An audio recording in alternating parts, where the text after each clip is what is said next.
Nossa, pai. Acabou tudo.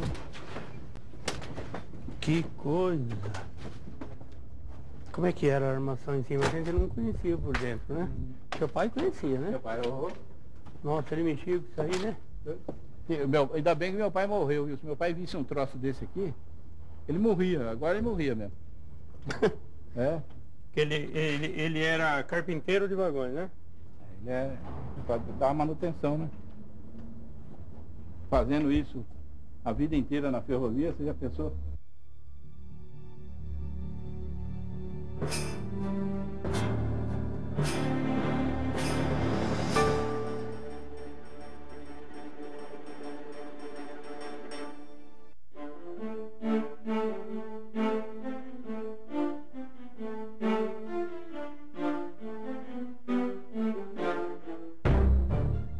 A cidade de Bauru ela é formada no final do século XIX, junto com a chamada expansão cafeeira no interior do estado.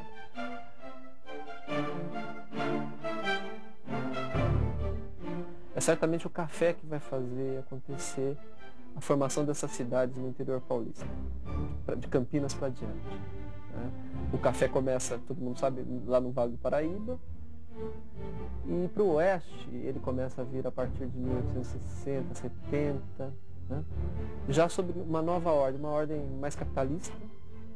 E aí a expansão se dá de uma forma célere, ao mesmo tempo que a ferrovia começa a cada vez se adentrar mais no estado. Bauru, como boa parte da cidade do interior do estado, vai ser formado nessa onda.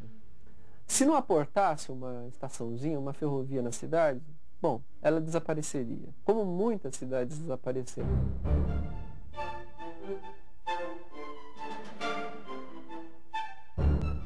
A fixação, né, na terra vai se dar em função dos interesses dos grandes fazendeiros.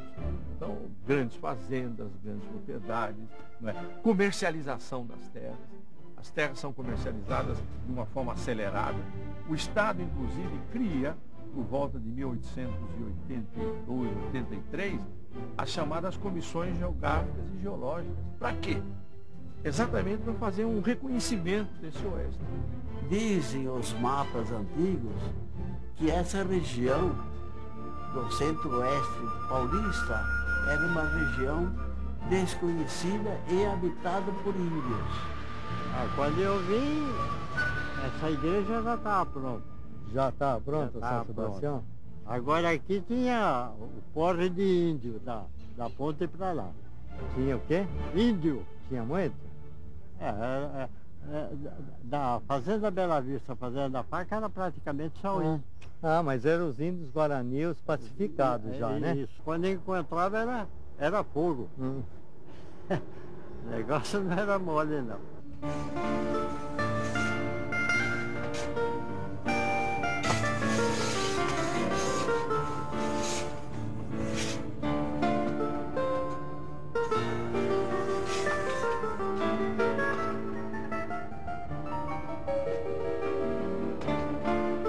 Eu fui fazer, em primeiro lugar, um trabalho sobre, digamos, o sistema de propriedades, né, na região de Bauru. Como é que houve a formação da propriedade na região de Bauru. E aí depois eu comecei a fazer pesquisa, levantar documentos no arquivo do Estado, o Sérgio conhece bem, né? E ali eu verifiquei, nesse levantamento, a ocorrência, né, de conflitos envolvendo um grupo indígena que era nativo aqui de Bauru, os caingangues, tá certo? E eu verifiquei que isso aí teve uma proporção muito grande.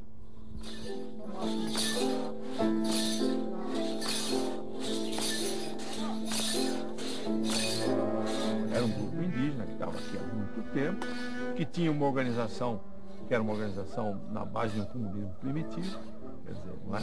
Nada que pudesse interessar a sociedade que está avançando, que é uma sociedade capitalista. O que os índios fazem, inclusive, é dar prejuízo para a sociedade, porque eles ficam imobilizando a terra. Eles estão aí imobilizando um meio de produção importante, que é a terra. Então precisa remover esse grupo.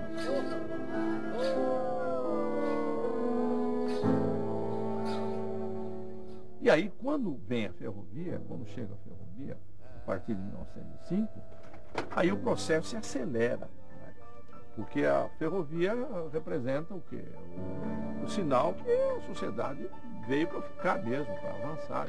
É mais ou menos por volta de 1880, quando a ocupação das terras do Estado se dá de uma maneira muito forte, em função da expansão da lavoura cafeeira, que os índios vão ser dizimados. A construção da noroeste do Brasil, em direção lá ao Mato Grosso e tal, ela vai ser construída sobre a mata, né? Não havia nenhuma cidade naquele momento ali, sai de Bauru, que era a última cidade, e os índios, é claro, foram simplesmente massacrados.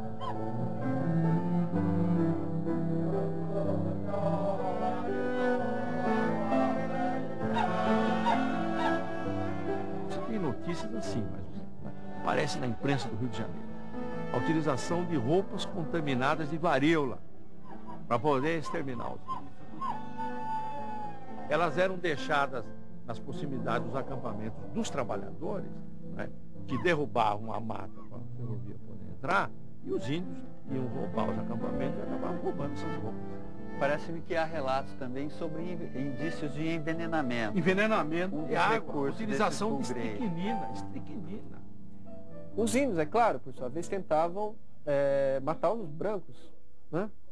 E, então eles tentavam destruir, na época da construção da ferrovia, eles tentavam destruir os trilhos, matavam alguns trabalhadores, tentavam destruir as estações que estavam no meio da mata, né, no meio do nada.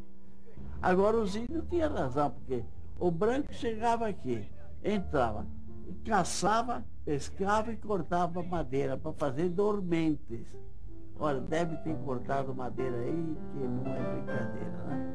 Para fazer dormentes, né? E os índios então se revoltavam, né?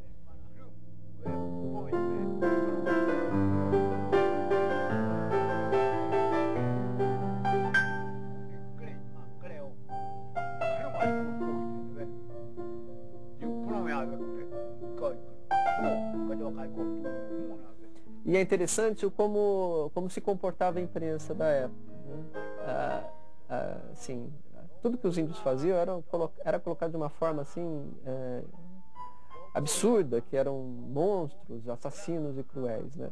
Sobre a destruição das tribos e das crianças indígenas e dos velhos e das mulheres, nunca se falava nada. Então, a própria imprensa na época foi bastante manipulada, ou fazia parte da mentalidade da época, né? Realmente a destruição. Agora, quando eles foram reunir todos os sobreviventes, por volta de 1916, 17, etc., eles não chegavam a 200.